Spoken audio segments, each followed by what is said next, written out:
Giancarlo Galan, iniziamo dall'inizio. Qual è stata la sua reazione all'arresto di Baita, ma anche di Claudia Milutillo, che è stata la sua segretaria a lungo? Dispiacere, così, ma anche stupore, devo dire. Dopo la speranza che riescano a dimostrare che tutto questo non è vero. Insomma, io ammetto ho un ricordo positivo di Claudia Milutillo. E di Baita non posso che confermare quello che mi è già capitato di dire, che era un grande professionista.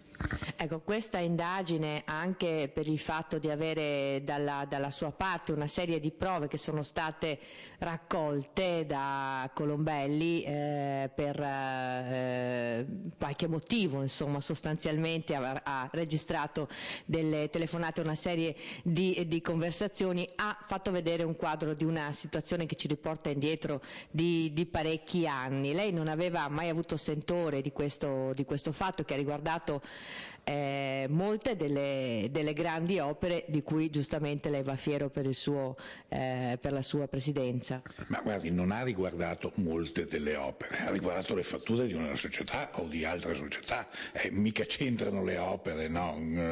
Cosa c'entra? Io no, ovviamente non ne sapevo nulla di questa attività, anche perché Claudia non lavora più con me da 7 anni.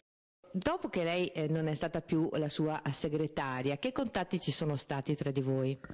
Ci saremmo visti 3-4 volte, forse anche di più in questi anni, contatti come si hanno con chi è vissuto praticamente con te e ha condiviso la tua vita per 5 anni, se non vado errato. Il fatto che venissero affidate delle consulenze a questa sua società ha destato dei sospetti. Su questo ha qualcosa da dire? E che ne sapevo io? Come potevo sapere che una società privata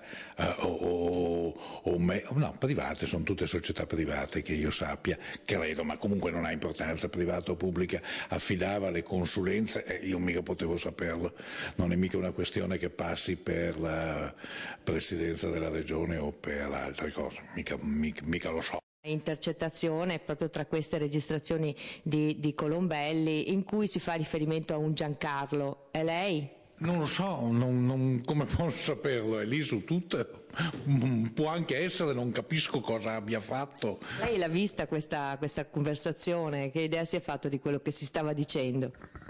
No, non mi sono fatto nessuna idea, mi sembra anche qualcosa di scarno, mi sembra la contestazione di chi è arrabbiato perché non ha più quel tipo di rapporto che aveva precedentemente, ma un po' difficile capire, sfido chiunque a capire di più da quelle intercettazioni che si leggono sui giornali.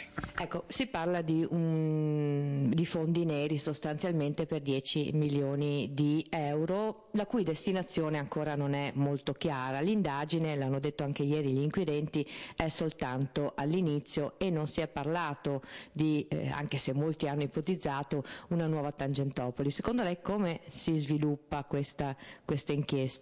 Lei ha qualche timore? Questo lo deve chiedere ai magistrati, come si sviluppa questa inchiesta.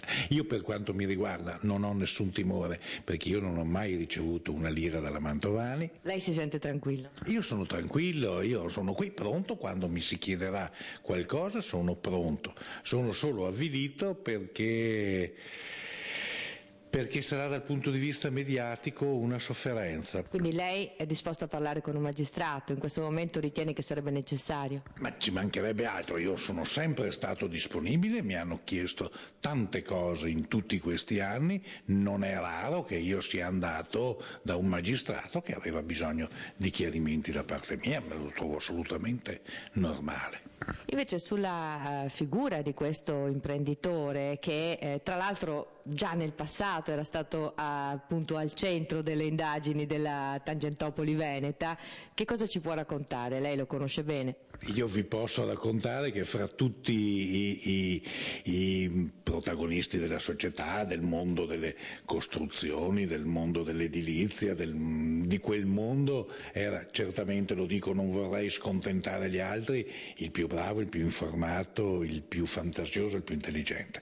Utili, mi ha insegnato molte cose perché era quello più preparato. Invece con Colombelli che rapporti aveva? No, questi meno. Io devo dire che era un tipo simpatico, gli ho chiesto un piacere nella vita, visto che lui era in mezzo nell'ambito dei motori, di procurarmi una motocicletta, me ne procurò una pessima, funziona, ma anzi non funziona neppure, e dopo quelle poche volte che ci siamo visti, devo dire che lui mi ha aiutato quando concludemmo il primo accordo della storia fra una regione e uno Stato estero. Lo Stato estero era San Marino, lui era, forse è ancora, console onorario di San Marino in Italia e mi diede una mano per il rapporto che aveva ottimo con i ministri del suo paese, credo di poter dire, visto che credo fosse residente a San Marino. Perché si dice che lui non fosse in realtà console, quindi lui lo era effettivamente. Questo io non lo posso sapere. Lui aveva un biglietto da visita che mi colpì e me lo ricordo proprio per quello, con scritto console onorario a disposizione. Mi ha sempre sorpreso questa definizione. Devo dire che quando io sono stato a San Marino per questi accordi, lui aveva una grandissima confidenza, un grandissimo rapporto con i ministri sammarinesi. Invece, come si sono rotti i rapporti con Claudio Milutillo? Perché dopo 4 anni comunque è bene cambiare, poi va bene, non lo dico a lei visto che me lo chiede, il motivo vero era, come i giornali scrivono, anche un'antipatia con mia moglie, ma un rapporto difficile con altri componenti della mia segreteria. Se tornasse indietro lo prenderebbe ancora come sua segretaria?